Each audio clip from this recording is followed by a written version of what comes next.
Саламатсыңарбы балдар. 11 класстын алгебра жана анализдин башталышы предмети боюнча эфир аркылуу берилүүчү кезектеги сабагыбызды баштайбыз.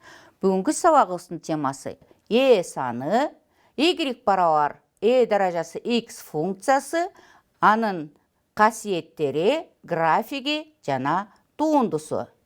Бүгүнкү сабакты мен төмөнкү накыл кеп менен баштагым келип турат. Окуу билим азыгы, билим ырыс казыгы. Урматтуу бүтүрүүчүлөр, силер билим азыгына кенен ээ болуп, ырыс казыгыңарды бекем орното билишиңерди каалаймын. Эмесе биз өткөн сабактагы өтүлгөндөрдү кайталап, төмөнкү тапшырмаларды аткарып көрөлү. Биринчи тапшырманы карагыла. Берилген функциялардын арасынан көрсөткүчтүү функцияны көрсөткүлө дейт. Кайсы функция көрсөткүчтүү функция боло алат? Биринчи функция y барабар 2x сызыктуу функция. Экинчи функция y барабар x'тин квадраты квадраттык функция. Үчүнчү функция y барабар 2-нин x даражасы болуп атат. Көрсөткүчүндө өзгөрүлмөлүү болсо, эмне болчу эле? Көрсөткүчтүү функция. Ал эми төртүнчү даражалуу функция болот. Экинчи тапшырманы карагыла. Берилген функцияларга графиктерди туура келтиргиле дейт. Биринчи функция y барабар π даражасы x болуп атат. Экинчи функция y барабар 0,148-тин x даражасы болуп атат. Графиктер эмнесине карап өсүүчү жана кемүүчү болчу эле? Эгерде негизи бирден чоң болсо, π 3,14 болгондуктан, ал бирден чоң өсүүчү функция. Ал эми 0,148 бирден кичине, демек бул кемүүчү функция болот экен. Үчүнчү тапшырма. Берилген функциялардын арасынан графиги чийилген функцияны көрсөткүлө дейт. Кана, кайсыл функциянын графиги көрсөтүлгөн? Биринчи функциябыз негизи 2-ден 1 бирден кичине, кемүүчү. Экинчи 3-дөн 1 бирден кичине. Y барабар 2-нин x даражасы не болот экен? Өсүүчү функция болот экен. Ал эми үчүнчү функция 1 бөлүнгөн 2-нин x даражасы болуп калат дагы. Бул дагы боло албайт. Төртүнчү тапшырма. Бардык анык сандардын көптүгүндө өсүүчү болгон функцияны көрсөткүлө дейт. Өсүүчү болуш үчүн эмне болуш керек эле? Негизи бирден чоң болуш керек. Биринчи, экинчи боло албайт. Үчүнчү терс көрсөткүчтүү болуп атат. Эгерде оң көрсөткүчкө айлансак, эмне болуп калат? 2-нин x даражасы, демек үчүнчү функция боло алат экен. Бешинчи тапшырма. Бардык r'де кемүүчү болгон функцияны көрсөткүлө. 5-тин x даражасы өсүүчү, 10-нун x даражасы өсүүчү, 2-ден 1-дин минус x даражасы өсүүчү, демек кайсыл кемүүчү боло алат экен? Төртүнчү функция кемүүчү функция боло алат экен. Алтынчы тапшырма. Функциянын маанилеринин областын көрсөткүлө дейт. Бул функциянын маанилеринин областын көрсөтүш үчүн биз биринчи y барабар 3-дөн 1-дин x даражасы функциясынын графигин чийип алалы. Минус 1 болуп аткандайын ушул эле графикти бирдикке төмөн түшүрөбүз. Анда бул функциянын маанилеринин областы кайсы сандан башталып калып атат? Асимптотасы y барабар минус 1 болгондуктан, минус 1-ден плюс чексизге чейин болуп атат. Жообу экинчи. Демек, биз y барабар a даражасы x деген функция көрсөткүчтүү функция болоорун билебиз. Мында a 1-ге барабар болгон оң сан болуш керек. A бирден чоң болгондо функция өсүүчү функция болоорун билебиз. Ал эми A 0-дон чоң 1-ден кичине болгон учурда кемүүчү функция болоорун билебиз. Эми балдар, каалагандай негизи A'дан чоң болгон функциялардын бардыгы тең биринчи түрдөгүдөй болуп, өсүүчү функция болоорун билебиз. Жана бардыгы тең 0, 1 деген чекит аркылуу өтөөрүн билебиз. Эми бул функциянын карагыла, ар бир чекитине эмне жүргүзүүгө болот экен? Жаныма жүргүзүүгө болот. Анда биз y барабар 2-нин x даражасы түрүндөгү функцияны карап көрсөк, бул функцияга x барабар 0 чекитине жаныма тургузсак, анда бул жаныма менен OX огунун түзгөн бурчу альфа болжол менен 35 градуска барабар болот экен. Ушундай эле кылып туруп y барабар 3-тün x даражасы функциясынын графигин сызып, анын дагы x барабар 0 чекитине жаныма жүргүзсөк, ал жаныманын x огу менен түзгөн бурчу альфа барабар 48 градус болот экен. Ушундай эле y барабар 10 даражасы x функциясынын графигин түзсөк, x барабар 0 чекитине жаныма тургузсак, анда бул жаныма менен x огунун түзгөн бурчу альфа 66,5 градуска барабар болот экен. Карап көргүлө, эгер негиздер 2ден баштап акырындык менен өссө, бүтүн сандар болсо 2, 3, 10 дегендерди карап атасыңар. Альфа кайсы градустардын арасында калып атат? А 2ден 10го чейин болсо, альфа 35 градустан 66,5 градуска чейин өзгөрүп атат. Эми мындай суроо туулат. Ушулардын арасында альфа барабар 45 градус болгон функция барбы деген. Альфа барабар 45 градус болгон. Ал 35 градус менен 48 градус бурчтун арасында жаткандыктан А 2 менен 3-тün арасында жаткан кандайдыр бир сан болорун көрүнүп турат. Эмесе ушул сан жөнүндө карап көрөлү. Бул сан далилденип табылган экен. Ал сан Неппердин саны деп аталат экен. Шотланд математиги Джон Неппер 1618 жылы ачкан.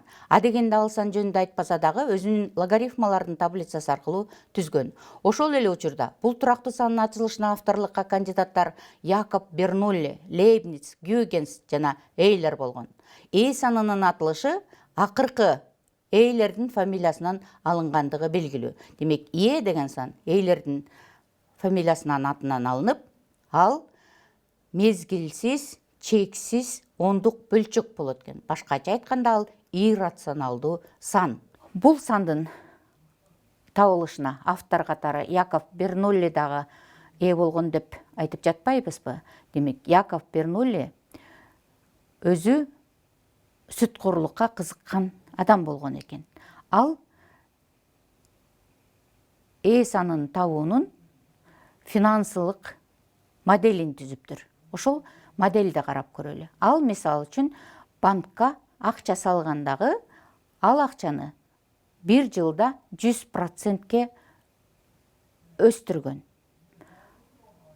Эгерде 100 сом салса, банкка жылдын аягында 100%ке өскөндүктөн ал кайра 200 сом алмак. Башкача айтканда 2 эсе көп акча алмак.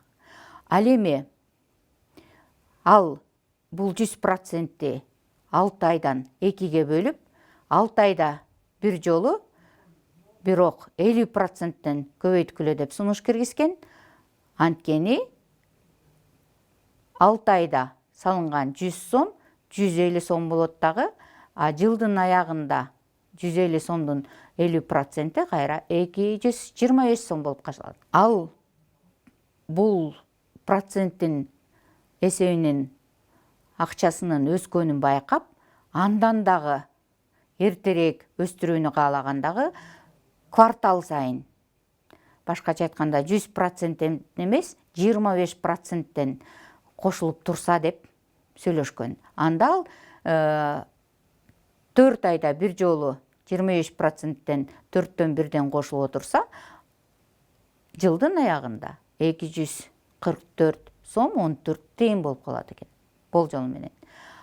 Жок, мындан дагы көбүрөөк акча алгысы келип, ал ар бир айда 12ден 1 бөлүгү кошулуп турсун деп суранып, ал бир кошулган 12ден 1дин 12-чи даражасы болуп калат экен дагы, алынган сумма 261 сом болуп калат экен. Ал мурункудан дагы көбүрөөк болот экен. Улам өскөнүн байкагандыктан ал мындан дагы көбүрөөк акча алгысы келип, ал 1 жылды жумаларга бөлүп, ар бир жума сайын процент кошулуп турсун деген экен.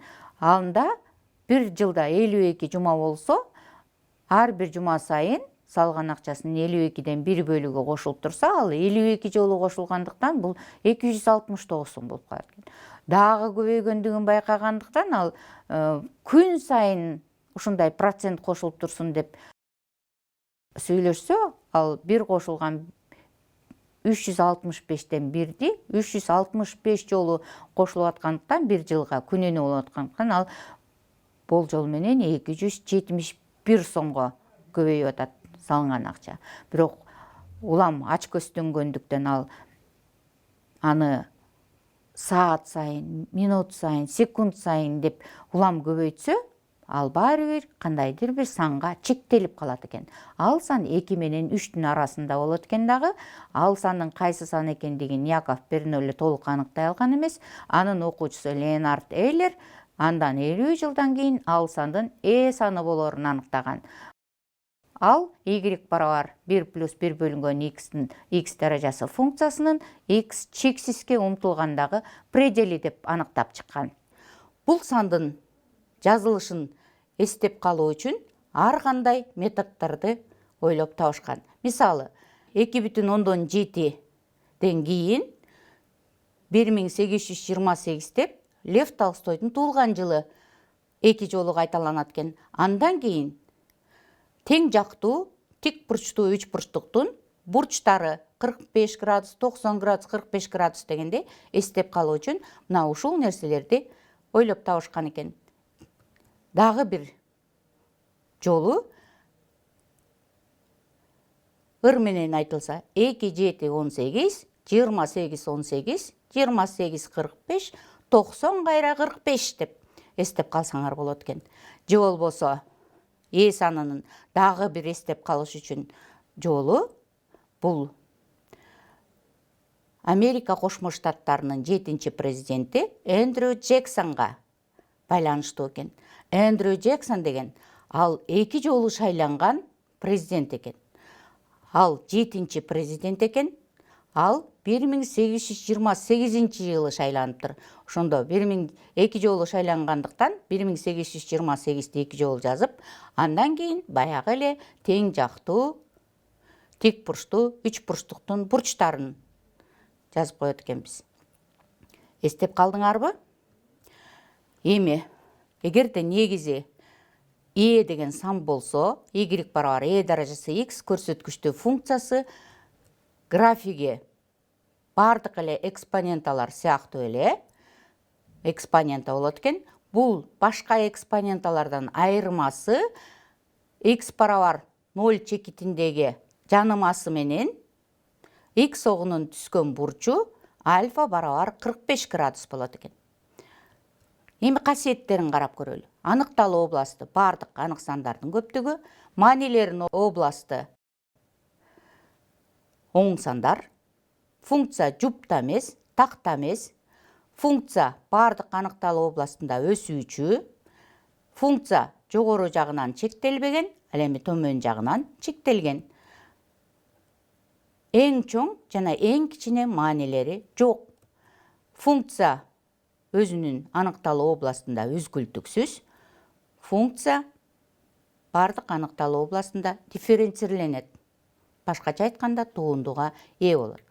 Анда бул функциянын туундусу даражасы x'тин туундусу өзүнө барабар даражасы x болот экен. Эмесе ушул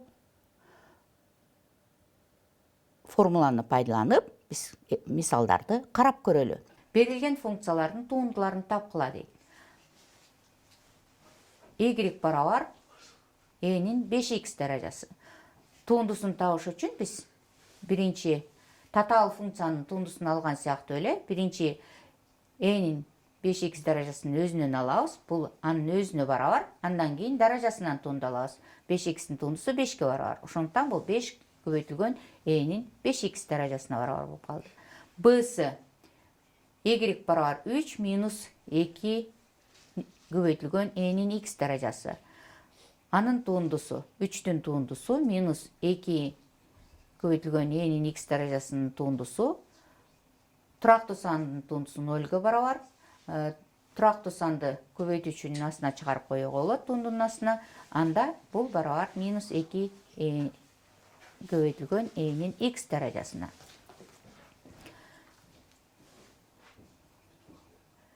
Кийинки мисалды карасак. Берилген функциялардын туындуларын тапкыла дейт. Мында да y барабар энин x даражасы көбөйтүлгөн косинус x. Туындусын алыш үчүн биз көбөйтүндүнүн туындусун алган формула менен чыгарабыз. Биринчи энин x даражасынан туунду алабыз, көбөйтүлгөн косинус x плюс энин x даражасы көбөйтүлгөн косинус x-тин туындусу. Энин x даражасынын туындусу өзүнө барабар. Энин x даражасы косинус x минус косинус x-тин туындусу минус синуска барабар. Ошондуктан минус энин x даражасы көбөйтүлгөн синус x-ка. Мындан экөөндө тең энин x даражасы болгондуктан энин x даражасы көбөйтүлгөн косинус x минус синус x деп жазып коебуз. Б-сын чыгарыш үчүн сумманын туындусун алган сыяктуу эле 3 көбөйтүлгөн энин x даражасынын туындусу минус 2 көбөйтүлгөн x кубтун туындусу бул барабар 3 көбөйтүлгөн энин x даражасы минус 6x квадрат. Кийинки мисалды карайлы. Берилген функциянын туындусун тапкыла дейт. Y барабар энин даражасы x квадрат көбөйтүлгөн синус x бөлүнгөн 2-ге. Көбөйтүндүнүн туындусун алган сыяктуу эле биринчи энин x квадрат даражасынан туунду алабыз, көбөйтүлгөн синус x бөлүнгөн 2 плюс энин x квадрат даражасы көбөйтүү синус x бөлүнгөн 2-нин туындусу. Биринчи туындуну татаал функция катары x квадраттан кайра туунду алсак, энин x квадрат даражасы көбөйтүү 2x көбөйтүлгөн синус x бөлүнгөн 2-ге. Экинчисинде синус x бөлүнгөн 2-ни татаал функция катары туунду алсак, энин x квадрат даражасы көбөйтүлгөн косинус x бөлүнгөн 2 көбөйтүү 2ден 1 барабар энин x квадрат даражасы экөөндө тең болгондуктан кашаанын сыртына чыгарабыз. Кашаанын ичинде 2x синус x бөлүнгөн 2 плюс 2ден 1 косинус x бөлүнгөн 2-ге барабар. Муну жообуна жазып коебуз.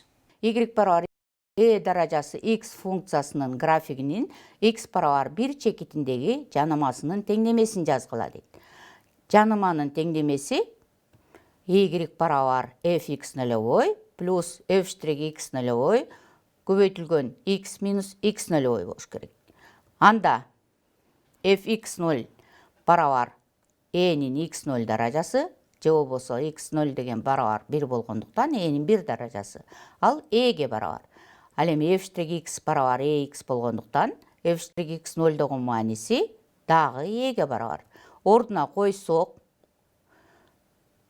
y барабар x деген жаныманын теңдемесин алат экенбиз. Кийинки мисалды карайлы. Y барабар n минус x плюс 2 функциясынын x нөлөбой барабар 2 чекитиндеги туындусун тапкыла дейт. Бул мисалды чыгарыш үчүн биз туындунун эрежесине карайбыз. Эгерде f' kx плюс m болсо, анда анын тундусу k көбөйтүлгөн f' kx плюс mге барабар. Демек, биз муну татаал функция катары алсак,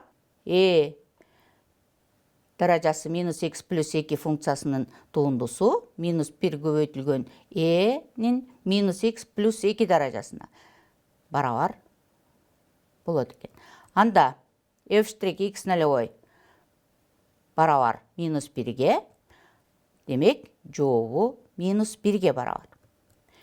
Экинчи мисалды карайлы. Y барабар x-тин квадраты көбөйтүлгөн энин x даражасы функциясынын минус 3 1 кесиндисиндеги эң чоң жана эң кичине маанисин тапкыла дейт.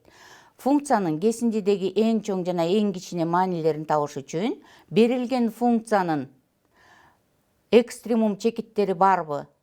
Бар болсо ошол чекиттеги маанисин дагы табышыбыз керек. Чыгарып көрөлү.